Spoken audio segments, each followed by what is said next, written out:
King Liam's chief royal advisor, Kasan, stood up once again to get everyone's attention. The volume in the room had risen again because of the heated debates being held by noblemen, trying to get their sons to take a princess as a mate.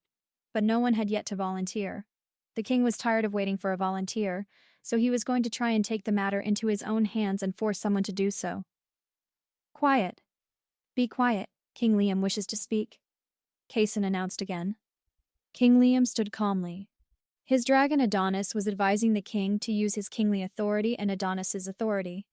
As the strongest dragon in the room, or so King Liam thought, Adonis would be able to dominate the dragons, while King Liam would command their human counterpart. King Liam was sure that someone would be compelled to take Princess Ebony out of their hands.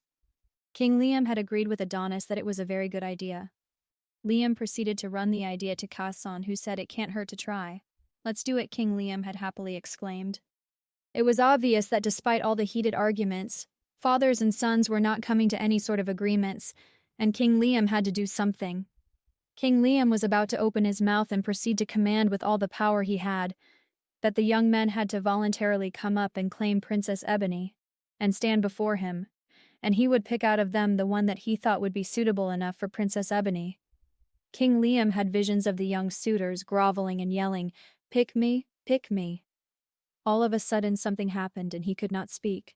Adonis began cowering and growling in the depths of King Liam's mind. He could not understand what was going on. Adonis would not take part in what they had planned to do. Without his dragon's power, King Liam could not make the other dragons submit to him. What the king did not know was an order had been given by the strongest dragon in the room that every other dragon could not resist. A very strong, authoritative dragon voice cut into his dragon's thoughts. These words could not be heard by the unshifted humans, only by their inner dragon. King Liam was bewildered by his dragon's actions. It was actually a two-part command, but both were simple commands weighted with ancient authority that all the younger dragons could not resist. No dragon will claim Princess Ebony as their mate. No dragon shall reveal they were commanded not to take Princess Ebony as their mate to anyone. It has been decreed. Princess Ebony already has a true mate, said the authoritative voice to all the male dragons. King Liam could not understand why his dragon, the strongest in Illyrian up to this point, was growling in submission. "What is wrong with you, Adonis?" yelled King Liam. "Lend me authority as I speak to these men." "I cannot," replied Adonis, and he would say no more. King Liam was angry now. Adonis had never refused him anything before. Something was going on, but King Liam could not put a finger on what exactly it was. With no explanation coming from Adonis, what had seemed like the perfect solution to his problem was no longer viable. King Liam began to wonder if someone else was hiding a very powerful dragon.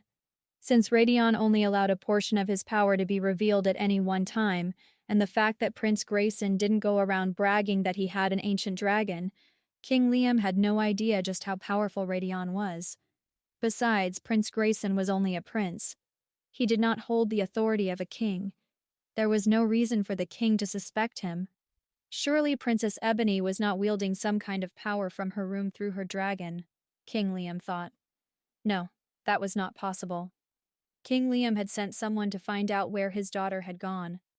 Kason had reported that the messenger had said Princess Ebony had locked herself in her room and was sobbing loudly. King Liam was sure there was no way she had any idea what was currently going on in the ballroom. "Quiet!" King Liam commanded Adonis. Adonis was in bad shape, still growling and kneeling in King Liam's mind. "Can you at least tell me who is doing this to you?" King Liam's golden dragon shook his head, still growling. Prince Edwin was also aware of how his dragon Magnus was acting, but he was not in the shape that Adonis was. Magnus was not being stripped of his authority like Adonis, because he had very little authority yet to begin with, and he was still very young. Submission to more dominant dragons in his life was still a daily occurrence. An idea popped into his head. Prince Edwin leaned over and whispered in his father's ear, "Offer gold or silver to any man who will take Princess Ebony. There are some poor nobles here. The idea of becoming wealthy overnight has to appeal to one of them," he said. King Liam looked at his son, Prince Edwin, and chuckled. "That's a good idea, son," he said, smiling. "Gold and silver can buy a lot of things, and I have plenty of it to spare." "Why didn't I think of that?" King Liam said gleefully. He thought it was a good idea and he ran with it. "I offer any man here, noble or not, 100,000 pieces of silver to marry my daughter," he proclaimed. Prince Grayson had been carefully watching King Liam as he prepared to speak. He noticed the struggle that King Liam was experiencing with his dragon through the various expressions that would flit across his face. Something was going on, and he suspected Radion. "What did you do?" he quizzed. Radion chuckled. "I did what I had to do to keep our mate safe," was all he said. When he was not getting any responses, it began to set King Liam's nerves on edge. "I offer 50,000 pieces of gold to any man who will wed Princess Ebony tomorrow." There were still no responses. King Liam was getting desperate. 60,000 pieces of gold, he said. King Liam waited. He could tell the amount of gold he was offering was having the effect he wanted. Some of the poorer nobles looked like they wanted to volunteer, but yet they didn't. The room was quiet. There was no one who chose to respond. After a while, he said, "I will give the 60,000 pieces of gold and 100,000 silver pieces to anyone who says right now that he will marry Princess Ebony tomorrow." Prince Grayson fought the urge to growl. But instead he heard a female dragon. Queen Briette's dragon growled at the king when she heard his last offer to the nobleman and any other suitors who were interested in Princess Ebony. Actually, Queen Briette's dragon had taken advantage of the situation. While Queen Briette was weeping and upset over what was going on, her defenses and any control over her dragon had dropped. It was her dragon now taking control who growled, surprising Queen Briette, as well as King Liam and Prince Edwin at the sound that came out of her mouth. The torment of the queen and the dragon flooded her mind. The words that the dragon was voicing to the queen overflowed and spilled off her tongue. "I will not see our daughter sold like a slave to the highest bidder," she groaned through her tears. "What are you going to do about it, mother?" Prince Edwin taunted. "King." Liam laid his hand on his son's shoulder. He hushed him as the queen continued. "She is our daughter. Think of the shame that we bring upon our house if she is auctioned off like a slave to any man who would take her." "She has already shamed our house," the king told his wife. "Did you not witness the same scene your daughter created that your son and I witnessed?" "Queen Briette may have a point," Kaysen said thoughtfully. "Some of your enemies may think that you are not strong enough to punish your willful daughter. It could look like you are bribing anyone you can find to take her off of your hands, so you don't have to do the hard task of punishing her yourself. What are you thinking I should do about this?" King Liam was getting very frustrated. Every solution he thought he might have found was not working out the way he felt it should. "My reward didn't work. There is absolutely no reason why someone didn't claim the money and marry my daughter. It would have made some of those poor nobles very rich." "I don't know," replied Kassan. "It doesn't make sense to me either. Bring her before the council. Let them charge her and let them judge her. Then all you would have to do is carry out the punishment of whatever they chose to charge and convict her of, without being the one who actually has to judge her. You would just be responsible for carrying out the legal punishment required by Alarian law." Queen Briette was listening to the conversation. "That could mean a flogging," she cried. "Silence, woman." King Liam had lost all patience with his wife. "Know your place. Now I have to make an example of Princess Ebony. Look how you were talking to me. You have never spoken like this to me before. What if all the women in the kingdom began acting like Princess Ebony? It would be total chaos." He spat. King Liam thoughtfully stroked his chin as he scanned the council members that had attended the ball.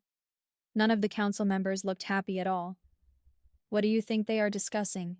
Prince Grayson asked Radion, as he observed King Liam. "More than likely her punishment," Radion replied, unhappily. "Punishment?" Prince Grayson was shocked. "Yes," Radion said. "You know that Alarian has strict laws about how women behave in public. Disobedience to one's husband can result in a public flogging. I am afraid Princess Ebony may have broken a lot of laws and stepped on too many toes to expect leniency of any type." "How much trouble do you think she is in?" worried Prince Grayson. "A lot," Radion replied. "If she is lucky, she may just become a prisoner of the castle. The worst, a public flogging or banishment from the kingdom." Radion could sense Prince Grayson's uneasiness. He chose to omit the fact that she could be put to death. "Don't worry," he said. "We will figure this out." King Liam clapped his hands together loudly. He was tired of waiting for Kaysen to get everyone's attention. He spoke up over the noisy crowd. Everyone hushed immediately. As no one seems to want to wed my daughter, I can see how undesirable she has become in the eyes of the men in this room. So everyone here is off the hook. I have decided that tomorrow she will be brought before the council. This kind of behavior will not be tolerated in Alarion. Our laws will be upheld. I trust the council will be just and fair. Anyone who wants to speak in her favor or against her is invited to attend the council meeting. It will be held first thing after lunch tomorrow. The king pointed at the council members standing in his room. Please inform the rest of the council members about the meeting tomorrow. They nodded in agreement. King Liam continued. This has been a trying and a disappointing time for the queen and me. We will retire for the night. Feel free to enjoy the rest of the evening to the best of your ability. There is still plenty of food and drink left. The king turned and gave his hand to his queen. She stood up and gave him a bleak smile, trying to portray the unity the king expected of her. They left the ballroom together. Prince Edwin followed. Things just got interesting, Radian remarked.